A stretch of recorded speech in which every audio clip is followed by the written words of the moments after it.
Hello, मी Pune to Shegaon journey तुम्हाला शॉर्टमध्ये सांगणार आहे.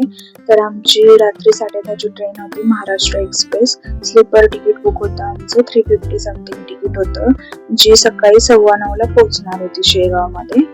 सकाळी 9:30 वाजता आम्ही स्टेशनला उतरून ऑटो केली. पर पर्सन 20 रुपीज होते. आम्ही डिरेक्टली गजानन महाराजांच्या मंदिराजवळच चाललो होतो, कारण आम्ही नातेवाईकांच्याच घरी राहिलो. सो आम्ही घरीच फ्रेश वगैरे झालो.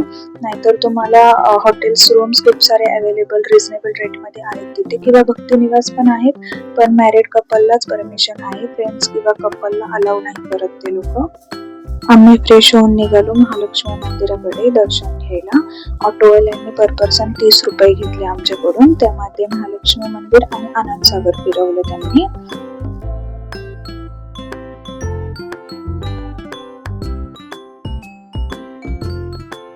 छान आम्ही दर्शन घेतलं, गर्दी नव्हती बिलकुल. आम्ही वीकडेजला गेलो होतो असंही.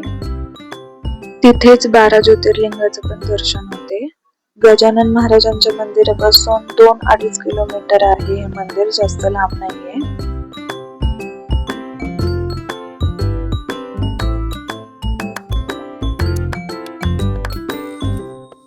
तिथून आम्ही गेलो आनंदसागरला. तिथे फोन अलाउड नाहीये फोटोज काढायला किंवा बाहेरही काढायला. त्यांचे जे माऊली लोक आहेत ते तिथे लक्ष देऊन असतात. तरी पण मी 1-2 शॉट्स घेतले. त्यानंतर परत आम्ही मंदिराजवळ आलो आणि दर्शन घेतलं. गर्दी नव्हती, खूप छान दर्शन झालं. आतमध्ये पण मोबाईल अलाउड नाहीये बिलकुल, खूप स्ट्रिक्ट आहे. महाप्रसाद पण खाल्ला आम्ही मंदिरामध्ये. मग आम्ही मार्केट एक्सप्लोर केलं, शेगावची कचोरी खाल्ली, थोडंफार स्ट्रीट फूड खाल्लं, आणि मग परत आम्ही दुपारी 4 वाजताची आमची ट्रेन होती महाराष्ट्र एक्सप्रेस, त्यानेच आम्ही परत पुण्याला आलो. थँक्यू.